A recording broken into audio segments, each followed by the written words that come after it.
Magandang hapon po. Babalik ulit si Mr. Conan Method. Pagkakaiba ng traffic light at na enforcer ay ang enforcer ay kayang kuhanin ang example, bank robbery, at pursuit. For example, kaya niyang pumutol ang ng tama at ang traffic light hindi kayang pumutol. Yun po.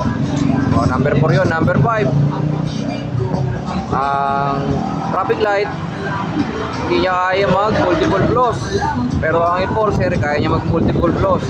Kaya niya pagsabayin ang caterpillar at ang butterfly ni Conan Method. So, pero sinasanay po yun, sinasanay, iniensayo ang paggamit ng butterfly at ng caterpillar dahil magsasalpukan ang masasakyan pagka hindi marunong ang gumamit. Yun po. Tapos ang traffic light hindi niya kayang kumuha ng VIPs o hot pursuit, pero ang ang enforcer kaya niya kumuha ng VIPs.